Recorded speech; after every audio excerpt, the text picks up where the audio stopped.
Hello guys, welcome to GK vendor. हमारा chemistry series चल रहा है और ये लास्ट क्लास है केमिस्ट्री सीरीज का। तो ये नाइन्थ क्लास है और लास्ट क्लास है केमिस्ट्री सीरीज का। इसी के साथ साथ बेसिक केमिस्ट्री पोर्शन खत्म हो जाएगा। तो आज हम लोग डिस्कस करने वाले हैं एनवायरमेंटल केमिस्ट्री। ठीक है। लास्ट वीडियो में हम लोग केमिस्ट्री इन एवरीडे लाइफ या तो chemistry in our day to day life discuss किए थे। आज हम लोग डिस्कस करेंगे एनवायरमेंटल केमिस्ट्री। तो चलिए शुरू करते हैं। सबसे पहले एनवायरनमेंट, जब भी एनवायरनमेंट का टर्म आ जाते हैं तो बचपन से हम लोग पॉल्यूशन पढ़ते आ रहे हैं। एनवायरनमेंट मतलब दिमाग में सबसे पहली बात पॉल्यूशन ही आता है ना जी। तो चलिए पॉल्यूशन, पॉल्यूटेंट, ये सब हम पहले देख लेंगे। मिक्सिंग ऑफ अनडिजायरेबल और harmful substances in environment equal environmental pollution. और ऐसे सब्सटेंस को हम बोल देंगे पॉल्यूटेंट्स। तो एटमॉस्फेरिक पॉल्यूशन क्या बोल रहा है? Atmospheric pollution is caused mainly by the addition of harmful gases. Atmospheric pollution harmful gases के कारण होते हैं। हार्मफुल गैस का मतलब हो जाएगा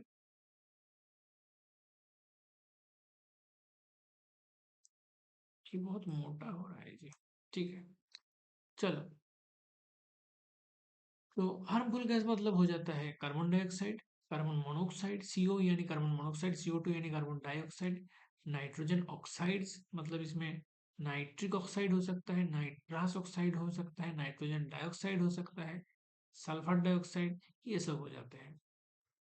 और इसके अलावा स्मोक भी एयर पोल्यूशन में आ जाते हैं, पॉल्यूटेंट में आ जाता है, पार्टिकुलेट मैटर आ जाते हैं, है ना। और ये सब कहाँ से प्रोड्यूस होता है? स्मोक वगैरह, पार्टिकुलेट मैटर वगैरह इनकम्प्लीट कॉम्बसन से होते हैं। इसके अलावा डस्ट भी एयर पोल्यूटेंट में आते हैं। When concentration of certain gases जैसे कि carbon dioxide, methane, nitric oxide NO, chlorofluorocarbon CFC, ozone, water vapour increase in atmosphere, they trap more infrared radiation। Actually होता क्या है पता है? ये जो हमारा अर्थ होता है ना भाई, मान लो ये हमारा अर्थ है,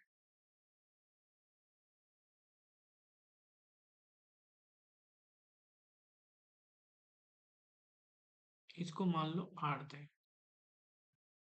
तो जैसे ही यहाँ पर क्या हो जाएगा, अर्थ के ऊपर पॉल्यूशन के कारण क्या हो जाता है, एक लेयर बन जाते हैं पॉल्यूटेंट गैस का। क्योंकि हमारा एटमोसफेयर में पॉल्यूटेंट है, जैसे कि CO2 है, CFC है, CH4 यानी मीथेन है, नाइट्रोजन का ऑक्साइड से। तो ये एक ऐसे लेयर बना देता है अर्थ के ऊपर। तो ये सान से जो भी, तो ये मान लो ये सान है, तो सान से जो भी रे आएगा ज्यादातर अर्थ, अरे यार, हाँ, तो ये मैं दूसरा कलर से दिखाता हूँ ताकि और अच्छा लगे, समझ में आए।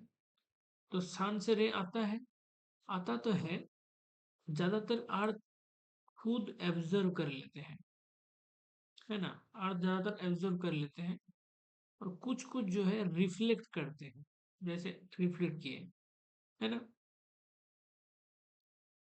अब ये जो रिफ्लेक्शन होता है इसमें इंफ्रारेड ज्यादा रिफ्लेक्ट होते हैं। तो सन से लाइट आया, इंफ्रारेड अर्थ में टकराया, इंफ्रारेड का एक मेजर पोर्शन रिफ्लेक्ट होते हैं। तो ये रिफ्लेक्ट होके ऐसे करके चल जाना चाहिए था। तो ऐसे भी इधर भी एक रे मान लो, दूसरा रे ये आया, सनलाइट। अब इंफ्रारेड रिफ्लेक्ट होना चाहिए, तो ऐसे ऐसे चल होके इधर आके ऐसे चल जाना चाहिए इंफ्रारेड को। लेकिन हालांकि यहाँ पर ये पॉल्यूटेंट गैस का लेयर है, तो ये ना जाके क्या होगा, यहाँ से दोबारा रिफ्लेक्ट हो जाएगा, फिर सतह में आके लाइट, इंफ्रारेड लाइट, फिर दोबारा पृथ्वी पे आ जाएगा। तो फिर क्या हो जाएगा, सरफेस का टेम्परेचर बढ़ेगा कि नहीं बढ़ेगा?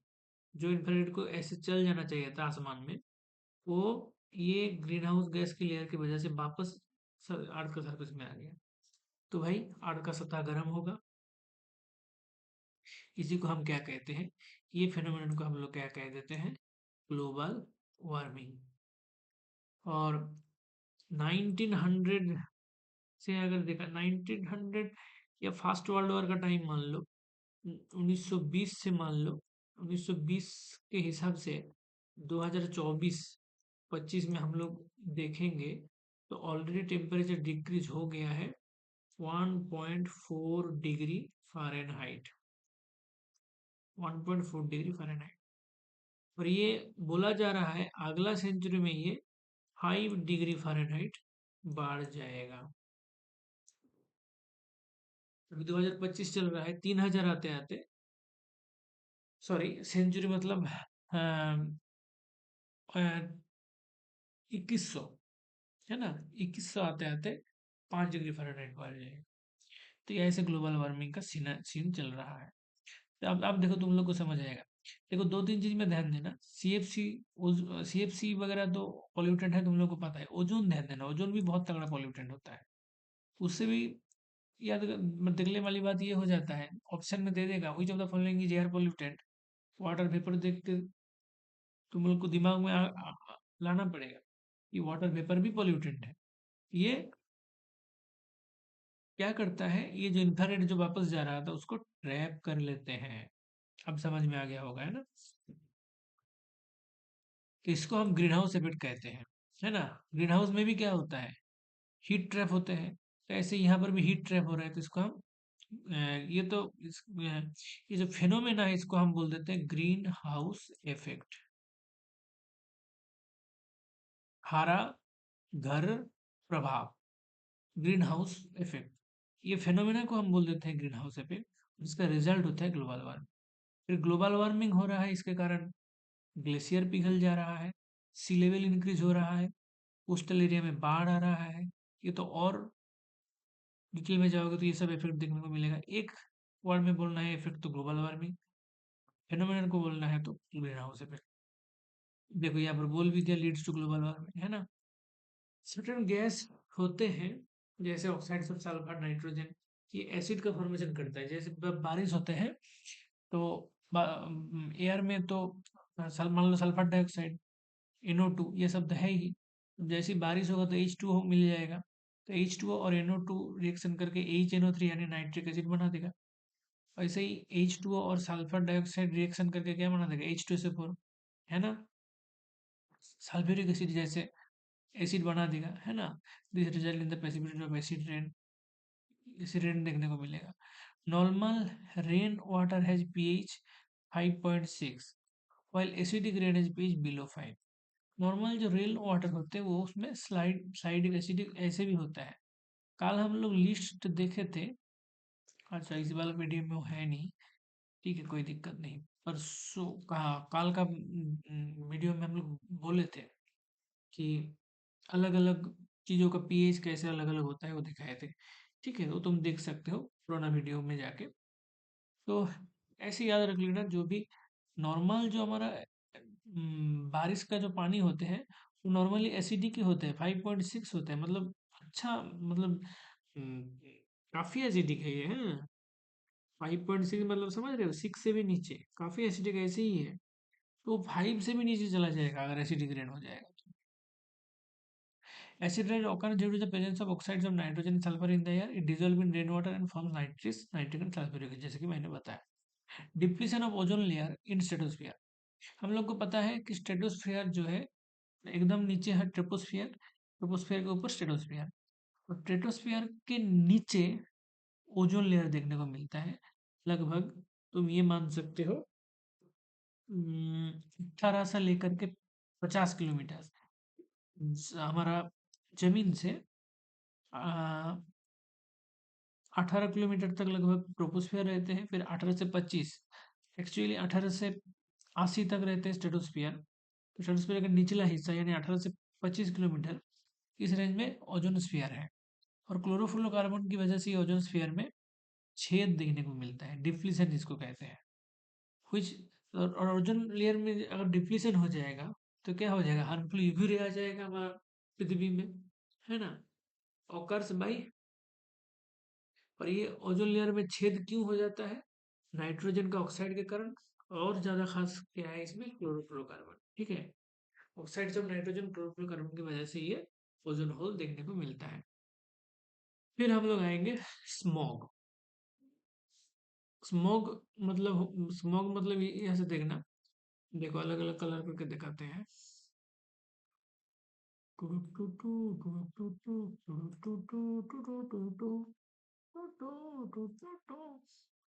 ठीक है, अब ये जो एसएम है, ये क्या है, कहाँ से आ रहा है, स्मोक। ये ओजी कहाँ से आ रहा है, फॉग। यानी fog, smoke plus fog is equal to smoke. तो ठीक है, smoke plus fog is equal to smoke is of two types. एक हो जाता है लंडन स्मॉग कह सकते हो, क्लासिकल स्मॉग कह सकते हो, एक कह सकते हो लॉस एंजलिस स्मॉग, या तो फोटोकेमिकल स्मॉग कह सकते हो। Classical smog is formed when carbon soot particles, यानी स्मोक कह लो, react with oxygen of sulphur, oxides of sulphur present in fog, है ना। तो ये कूल और ह्यूमिड क्लाइमेट में ये देखने को मिलता है। ये याद करने वाली बात हो जाएगा यहाँ पर।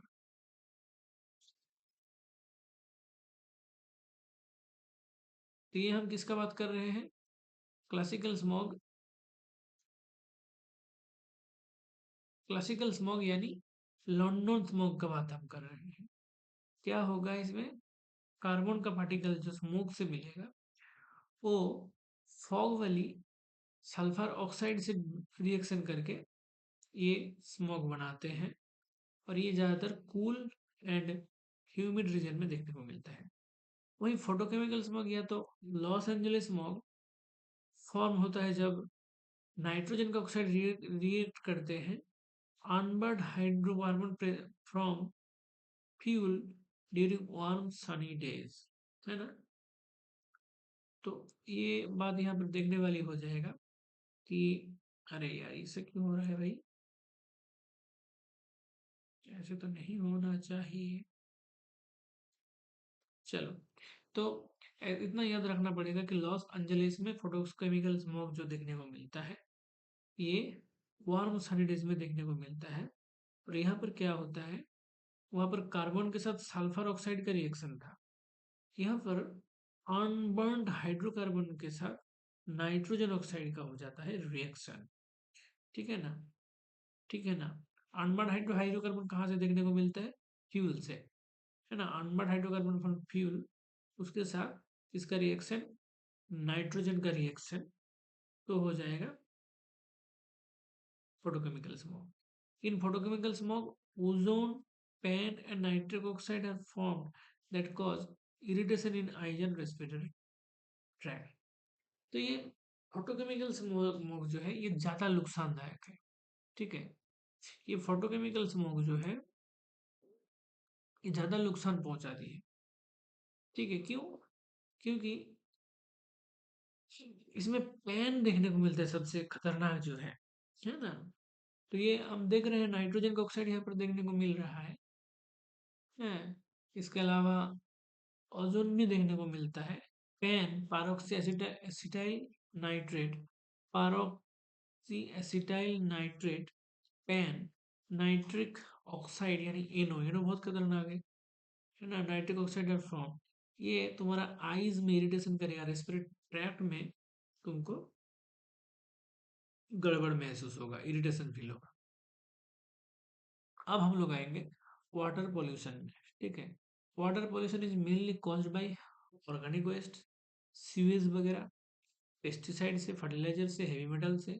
Pollution of water by organic waste is measured in terms of BOD यानी biological oxygen demand, which is a value of which is a value of 5 ppm of clean water while 17 ppm or more for highly polluted water। अगर clean water होगा तो उसका BOD देखने को मिलेगा 5 ppm। वहीं अगर पॉल्यूटेड वाटर है तो 17 ppm। अगर कोई भी पानी का बीओडी 17 ppm और इससे ज्यादा आ रहा है, तुम समझ जाना भाई पानी जो है खतरनाक तरीके से पॉल्यूटेड है। समझ में आ रहा है चीज। भाई साहब इतना मोटा मोटा क्यों हो जा रहा है बीच बीच में, ये मेरे को समझ में नहीं आ रहा है। चलो ठीक है, इतना तुम याद रखना, 7 ppm मार्क करने के लिए मैं इतना कोशिश कर रहा हूँ। ठीक है, चलो मार्क तो कर दिया।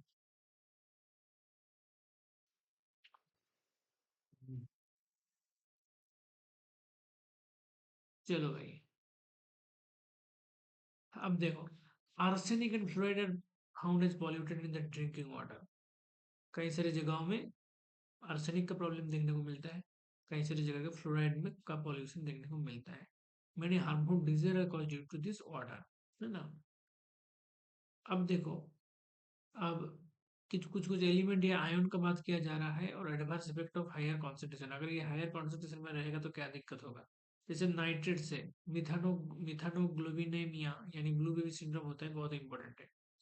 फ्लोराइड बहुत हार्मफुल होता है बोन टीथ वगैरह के लिए।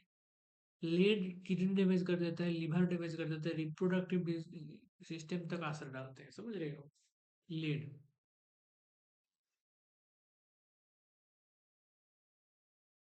लेड किडनी डैमेज कर देते हैं, लिवर का डैमेज कर देते हैं, और रिप्रोडक्टिव सिस्टम में भी असर डालते हैं। और आर्सेनिक में, डीप अंडरग्राउंड वाटर में आर्सेनिक देखने को मिलता है, ये कैंसर कॉज करता है। कैडमियम तुम लोग सुने होंगे, इटाइटाई डिजीज, है ना।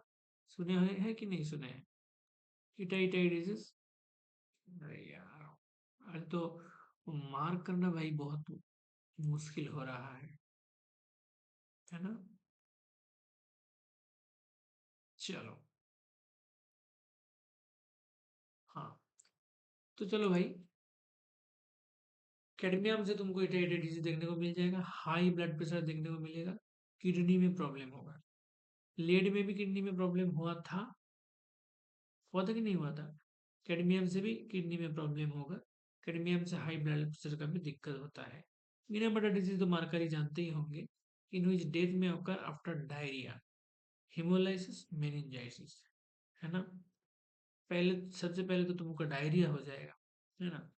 डायरिया तो ठीक था, उसके बाद हिमोलाइसिस होना शुरू हो जाएगा, फिर मेनिंजाइटिस हो जाएगा, फिर तुम मर जाओ।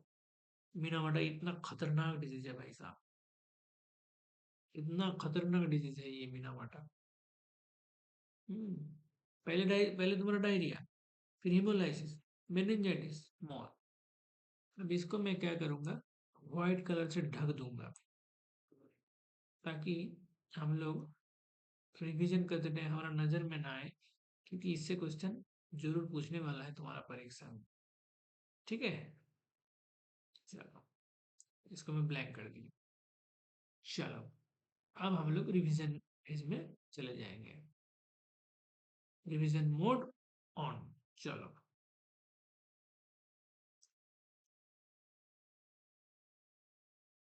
तो हम लोग एनवायरमेंटल केमिस्ट्री पढ़ रहे थे। तो सबसे पहले देखे थे कि जो भी अनडिजायरेबल हार्मफुल सब्सटेंस होगा एनवायरमेंट के लिए, तो उसको हम पॉल्यूटेंट बोल देंगे, और इस प्रोसेस को हम बोल देंगे एनवायरमेंटल पॉल्यूशन।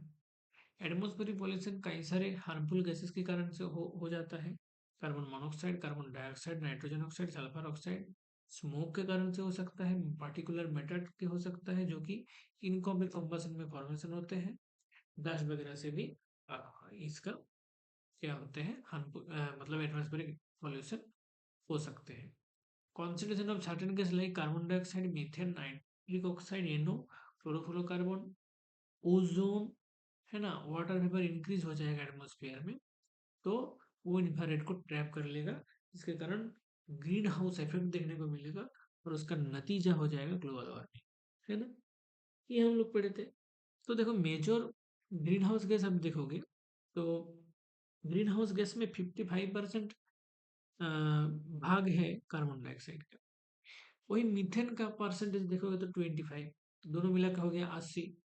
अब 11% तुमको देखने को मिलेगा क्लोरोफ्लोरोकार्बन, है ना, 91, 4% नाइट्रोजन डाइऑक्साइड, ये, और बाकी अदर्स 5%। ये जो अदर 5% बच गया, इसमें वाटर वेपर आते हैं, ओजोन खुद आते हैं, है ना। तो मैं ये इसलिए कह रहा हूँ कि तुमको दो तीन चीज ध्यान में देना है। एक, सबसे ज्यादा परसेंटेज में जो प्रभाव डालता है जो गैस, वो है carbon dioxide. 55% of all green house gases, है ना। दूसरी बात ये याद रखना चाहिए कि वाटर वेपर भी ग्रीन हाउस में भाग लेते हैं। ओजोन ओजोन भी ग्रीन हाउस में भाग लेते हैं। ओजोन स्फीयर वाली ओजोन तो अच्छा है, यूवी से प्रोटेक्ट करते हैं हम लोग को, लेकिन वो स्ट्रेटोस्फीयर में ओजोन सही है ना। लेकिन ओजोन अगर ट्रोपोस्फीयर में आ जाएगा तो दिक्कत वाली बात हो जाएगी, क्योंकि जब ओजोन ट्रोपोस्फीयर में आ जाएगा तो वो ग्रीन हाउस इफेक्ट डालेगा, ग्लोबल वार्मिंग होता है इसकी वजह से। तो ये सब चीज बहुत ध्यान से देखना चाहिए। ठीक है भाई। तो ये हो गया, ये सब हम डिस्कस कर लिए। अब सर्टेन गैस हो जाते हैं, जैसे कि सल्फर का ऑक्साइड, नाइट्रोजन का ऑक्साइड, ये एसिड फॉर्मेशन करता है वाटर के साथ रिएक्शन करके, ये जिसकी वजह से एसिडिक रेन देखने को मिलता है। ऐसे जो नॉर्मल रेन होता है उसका ही पीएच 5.6 होता है। अब एसिडिक रेन हो जाएगा तो बिलो 5 हो जाएगा। देखो, normal rain water is pH around 5.6, वहीं एसिडिक रेन तो बिलो 5। एसिडिक रेन होकर due to presence of nitrogen and sulphur oxide, है ना, ये तो ठीक है। ओजोन लेयर स्ट्रेटोस्फीयर में जब उसका डिप्लीशन हो जाएगा तो यूवी रे आ जाएगा, है ना। और ऐसे ओजोन लेयर का डिप्लीशन देखने को मिलता है occurs by oxides of nitrogen, CFC. इसमें सी में सीएफसी बहुत फेमस है। Ozone depletion caused by CFC mainly, लेकिन नाइट्रोजन का ऑक्साइड भी यहाँ पर इंपॉर्टेंट है, नाइट्रोजन ऑक्साइड। फिर हम लोग देखे थे स्मॉग। स्मॉग यानी smoke plus fog is equal to smog. Smog दो तरह के तरीके का होता है, ये एक तो क्लासिकल यानी लंदन वाली स्मॉग, एक हो जाता है लॉस एंजलिस वाली फोटोकेमिकल स्मॉग। तो जो क्लासिकल स्मॉग होगा वो कैसे होता है, वो एयर में जो कार्बन रहते हैं उसके साथ सल्फर डाइऑक्साइड का रिएक्शन होने के बावजूद ये फॉर्मेशन होता है। लेकिन जो लॉस एंजलिस वाले, अच्छा एक और बात है, लंदन वाली स्मोक कूल ह्यूमिड क्लाइमेट में देखने को मिलता है, कूल ह्यूमिड। वही लॉस एंजलिस वाली वार्म क्लाइमेट में देखने को मिलता है। ठीक है, वार्म क्लाइमेट में, है ना। तो लॉस एंजलिस वाली स्मोक का फॉर्मेशन होता है पार्शियली कॉम्बस्टेड हाइड्रोकार्बन के साथ नाइट्रिक ऑक्साइड के रिएक्शन होकर ये बनते हैं, है ना। और ये फोटोकेमिकल स्मोक जो है ये बहुत खतरनाक होते हैं। इससे इसकी वजह से हम लोग को ब्रीदिंग प्रॉब्लम होते हैं, हमारा जो है आइज में इरिटेशन होते हैं, क्योंकि इसमें गंदे गंदे गैसेस रहते हैं। जैसे कि सबसे खतरनाक गैस होता है पैन, पैरोक्सी एसिटाइल नाइट्रेट, है ना। और क्या रहते हैं इसके इसके इसके अलावा क्या रहते हैं इसमें, इसमें नाइट नाइट इनो नाइट्रिक ऑक्साइड, ये सब रहते हैं, है ना। ओजोन भी रहते हैं, पैन रहते हैं, पैरोक्सी एसिटाइल नाइट्रेट, ये सब रहते हैं। ठीक है। फिर हम लोग वाटर पोल्यूशन देखे थे। वाटर पोल्यूशन मेनली कॉज करते हैं ऑर्गेनिक वेस्ट के कारण, सीवेज, इसके अलावा फर्टिलाइजर, पेस्टिसाइड, हैवी मेटल के कारण में भी वाटर पॉल्यूशन होता है। Pollution of water due to organic waste is measured in terms of BOD. अगर बीओडी का वैल्यू 5 है, 5 ppm, तो तुम्हारा वाटर क्लीन है। अगर 17 ppm से ज़्यादा है तो बहुत ज़्यादा पॉल्यूटेड है। आर्सेनिक फ्लोराइड में पॉल्यूटेंट के तौर पे रहते हैं ड्रिंकिंग वाटर में, और ये हार्मफुल डिजीज कॉज करते हैं। ठीक ठीक है ना। तो नाइट्रेट के बारे में हम लोग देखे थे, नाइट्रेट ज़्यादा हो जाएगा तो मिथानोग्लोबिनोमिया हो जाएगा, यानी ब्लू बेबी सिंड्रोम। फ्लोराइड ज़्यादा हो जाएगा तो हमारा बोन्स को, हमारा टीथ को नुकसान पहुंचते हैं, है ना। अच्छा, लेड। लेड जो है ये किडनी डैमेज कर देते हैं, लिवर का प्रॉब्लम कर देते हैं, किडनी प्रॉब्लम, लिवर प्रॉब्लम, है ना। इसके अलावा और क्या लेड करते हैं,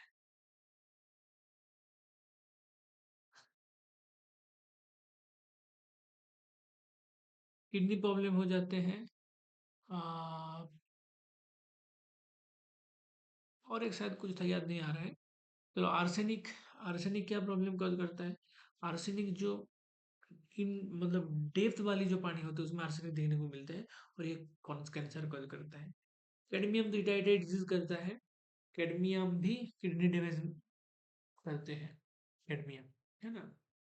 इसके अलावा कैडमियम और भी कुछ करते होंगे क्या? कैडमियम,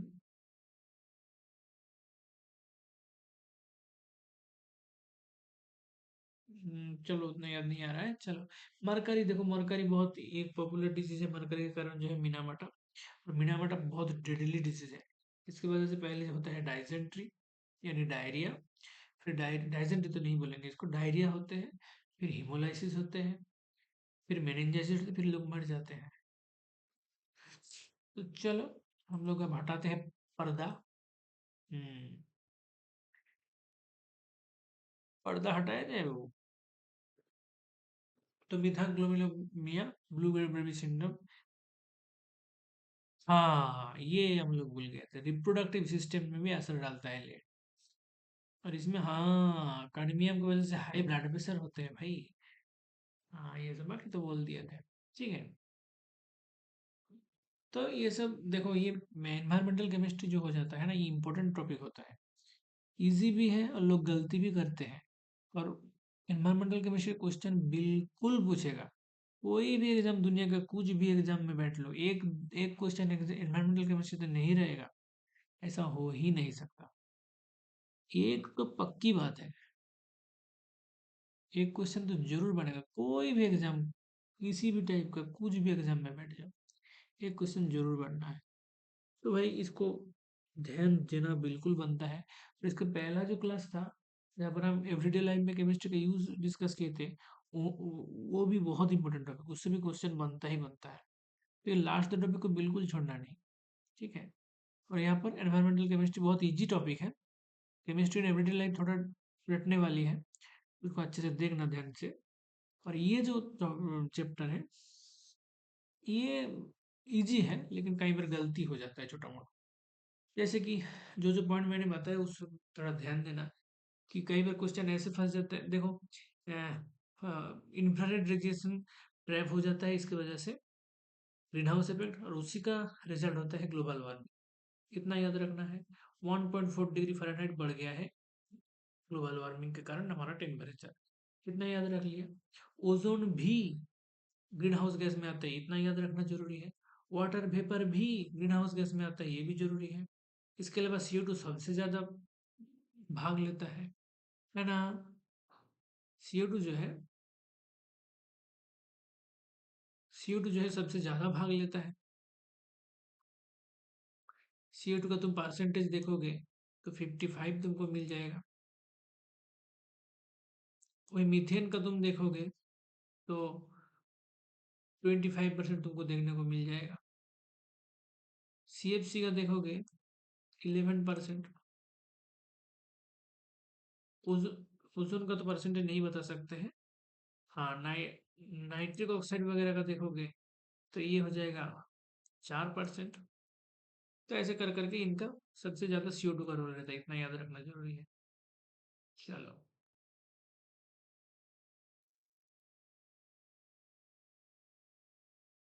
बाकी ग्रीन हाउस, हाँ नॉर्मल रेन का 5.6, 5 से नीचे तो एसिड रेन, इतना जरूरी हो जाएगा। ओजोन होल किसके कारण होते हैं? CFC के कारण ये ओजोन होल होता है। इसके अलावा और क्या है? नाइट्रोजन ऑक्साइड हो जाता है ना, जिसके कारण ओजोन होल देखने को मिलता है। ठीक है। फिर स्मॉग, ये तो बहुत इंपॉर्टेंट टॉपिक है, इसको जरूर ध्यान देना चाहिए। स्मॉग यानी स्मोक प्लस फॉग, है ना। जो एक होता है क्लासिकल लंदन वाली, जो कूल ह्यूमिड क्लाइमेट में देखने को मिलता है। एक हो जाता है लॉस एंजलिस वाली, फोटोकेमिकल स्मॉग, ये खतरनाक है। ये वार्म सनी डेज में देखने को मिलता है।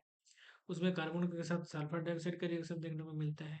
यहाँ पर अनकॉम्बस या पार्शियली कॉम्बस्टेड हाइड्रोजन के साथ नाइट्रिक नाइट्रोजन ऑक्साइड का रिएक्शन देखने को मिलता है। ये ज़्यादा खतरनाक क्यों होता है? क्योंकि इसमें बहुत हार्मफुल गैसेस रहता है, जैसे पैन, है ना, पारोक्सी एसिटाइल नाइट्रेट, नाइट्रिक ऑक्साइड, ये सब देखने को मिलता है। ओजोन वगैरह यहाँ पे देखने को मिलता है। तो स्मॉग को जरूर ध्यान देना है ना। कॉम्बिनेशन ऑफ स्मोक पर फ्लॉग, लंदन यानी क्लासिकल स्मोक, लॉस एंजलिस यानी फोटोकेमिकल स्मोक। ठीक है। क्लासिकल स्मोक होता है जब कार्बन शूट पार्टिकल यानी स्मोक वगैरह रिएक्ट करता है ऑक्साइड्स ऑफ सल्फर के साथ, जो कि फॉग में प्रेजेंट होता है ना। स्मोक में क्या रहते हैं? Carbon shoot particles. और फॉग में क्या रहते हैं? Sulphur oxide. ये दोनों मिला के क्लासिकल स्मोक बनाते हैं। ये कूल ह्यूमिड क्लाइमेट में देखने को मिलता है। वही photochemical smoke when oxides of nitrogen reacts with unburned hydrocarbons of fuel, है ना। फ्यूल वाली जो अनबर्न्ड हाइड्रोकार्बन है उसके साथ रिएक्शन करता है। ठीक है। Oxides of nitrogen reacts with unburned hydrocarbon from fuel, warm side इसमें देखने को मिलता है। फोटोकेमिकल स्मोक में ओजोन, पैन और ऑक्सीडेटेड नाइट्रेट, नाइट्रिक ऑक्साइड ये सब रहते हैं, जिसके कारण आइज में इरिटेशन होता है, रेस्पिरेटरी ट्रैक में दिक्कत होता है। फिर वाटर पोल्यूशन में हम लोग देखें, ऑर्गेनिक वेस्ट के कारण जो पॉल्यूशन है उसको हम बीओडी मतलब बायोलॉजिकल ऑक्सीजन डिमांड से मेजर करते हैं। अगर 5 ppm या उससे कम है तो बहुत बढ़िया, 17 ppm से ज़्यादा है तो पॉल्यूटेड वाटर है। फिर हम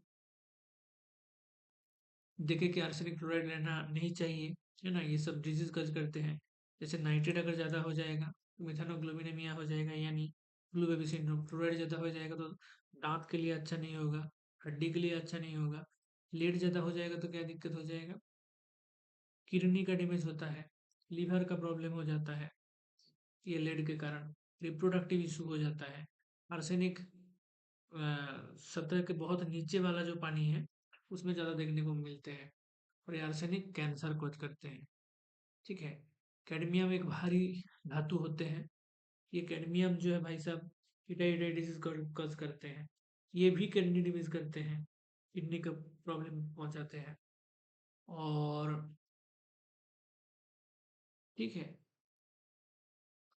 और एक कुछ था कैडमियम का, ठीक है। मार्कारी के कारण मीनामाटा डिजीज होता है। मीनामाटा बहुत खतरनाक है, क्योंकि मीनामाटा में क्या होगा, सबसे पहले तो तुम्हारा डायरिया होगा, फिर होम्योलिसिस हो जाएगा, फिर मेनिंजाइटिस, फिर तुम मर जाओगे। ठीक है। तो लेड कैडमियम याद रखना, दोनों दोनों एक। आर्सेनिक तो कैंसर, आर्सेनिक तो कैंसर। लेड और कैडमियम, कैडमियम का इटा इटाई तो होता अलग स्पेशल केस है। लेकिन ये याद रखना, लेड और कैडमियम दोनों किडनी डैमेज करता है। लेड तो लीवर को भी डैमेज कर देता है। लेड या रिप्रोडक्टिव तक छोड़ता नहीं, रिप्रोडक्टिव सिस्टम तक खराब कर देता है। वही कैडमियम किडनी डैमेज करता है। और एक क्या था वो भी देख लेंगे हम लोग।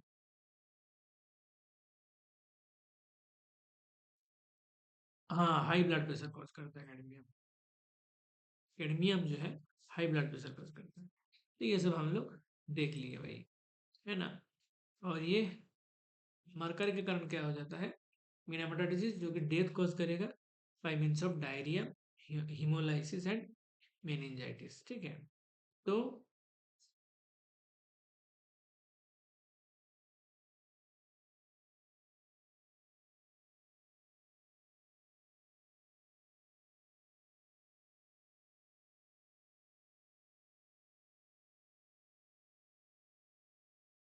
इसी के साथ हमारा वीडियो खत्म हो जाएगा। केमिस्ट्री सीरीज भी खत्म हो जाएगा। ये 9th वीडियो है केमिस्ट्री सीरीज का, और ये वीडियो के साथ साथ हमारा केमिस्ट्री रिवीजन खत्म। नेक्स्ट डे से हम लोग शुरू करेंगे बायोलॉजी। ठीक है। तो आप लोग यहाँ पर देख ही लिए हैं सब कुछ, है ना। अब यहाँ पर देखो, एग्जाम पैटर्न क्वेश्चन देखने को मिल रहा है, जो कि हम बाद में डिस्कस करेंगे। इसका अलग मैं एक सीरीज लाऊंगा, एमसीक्यू प्रैक्टिस होगा वहाँ पर। तो काम की वीडियो ऐसे पाने के लिए जीके भंडर को जरूर सब्सक्राइब कर लीजिएगा। और इस वीडियो अच्छा लगा हो तो एक लाइक जरूर कर देना। लास्ट तक देखने के लिए आप लोग को बहुत बहुत धन्यवाद। Thank you all, love you all, Radhe Radhe.